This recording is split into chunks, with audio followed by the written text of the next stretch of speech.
വൈകുന്നേരം ചായക്കൊപ്പം കഴിക്കാനായിട്ടുള്ള കുറച്ച് വെറൈറ്റി സ്നാക്സാണ് കേട്ടോ. നമ്മൾ പല ഐറ്റംസ് ചേർത്ത് ഒരുമിച്ച് ഉണ്ടാക്കി എടുക്കുകയാണ്. അപ്പം നമ്മൾ ആദ്യം കോളിഫ്ലവർ അതുപോലെ കുറച്ച് വെള്ളത്തിൽ അല്പം മഞ്ഞൾപ്പൊടിയും കൂടി ഇട്ടിട്ട് തിളപ്പിക്കുക. എന്നിട്ട് അതിന് ശേഷം നമുക്ക് അത് തിളച്ച് കഴിയുമ്പോഴത്തേക്ക് ആ കോളിഫ്ലവർ നമുക്ക് ഇങ്ങനെ ഊറ്റിയെടുത്ത് വെക്കാവുന്നതാണ്. ഇനി നമ്മൾ ഇതിനൊക്കെ വേണ്ടിയിട്ടുള്ള മാവ് കുഴച്ചെടുക്കുകയാണ് വേണ്ടത്. ആദ്യം കുറച്ച് കടല മാവ് ഇട്ടു. അതിന് ശേഷം ഒരു 2 സ്പൂൺ മൈദ മാവ്, പിന്നെ ഒരു 2 സ്പൂൺ അരിപ്പൊടിയും നമ്മൾ ചേർത്ത് കൊടുക്കുന്നുണ്ട്. ഇനി ഇതിലേക്ക് 1 സ്പൂൺ കറി മസാലപ്പൊടി നമ്മൾ ആഡ് ചെയ്ത് കൊടുക്കുന്നു. പിന്നെ 1 സ്പൂൺ കാശ്മീരി ചില്ലി പൗഡറാണ്.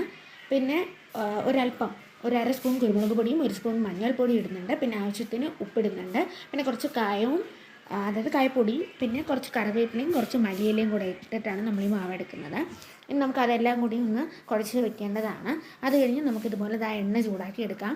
നമ്മളിവിടെ ആദ്യം എടുക്കുന്നത് പൊട്ടറ്റോ അരിഞ്ഞ് വെച്ചിട്ടുണ്ട്, ഇതുപോലെ ഇങ്ങനെ റൗണ്ട് ഷേപ്പിൽ. ഇത് നമുക്ക് ആ നേരത്തെ മാവിൽ മുക്കിയിട്ട് എണ്ണയിലിട്ട് എടുക്കാവുന്നതാണ്. അതിനുശേഷം നമ്മൾ ക്യാപ്സിക്കം അരിഞ്ഞ് വെച്ചതുകൂടെ അതുപോലെ ചെയ്യുന്നുണ്ട്. ക്യാപ്സിക്കം ഇങ്ങനെ ചെറിയ കഷ്ണങ്ങളായിട്ട് നമ്മൾ കട്ട് ചെയ്തിട്ടുണ്ടായിരുന്നു. അതാണ് നമ്മളിങ്ങനെ മാവിൽ മുക്കി ഫ്രൈ ചെയ്തെടുക്കുന്നത്.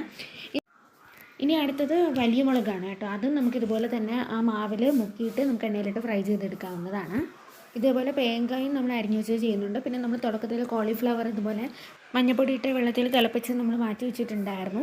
അത് നമുക്കിതുപോലെ തന്നെ ചെയ്തെടുക്കാവുന്നതാണ്. അപ്പം വൈകുന്നേരം ചായക്കൊക്കെ കഴിക്കാനായിട്ട് നമുക്കിങ്ങനെ വെറൈറ്റി പലഹാരങ്ങളായിട്ടുണ്ട്. എല്ലാവരും ട്രൈ ചെയ്ത് നോക്കണേ. ബൈ.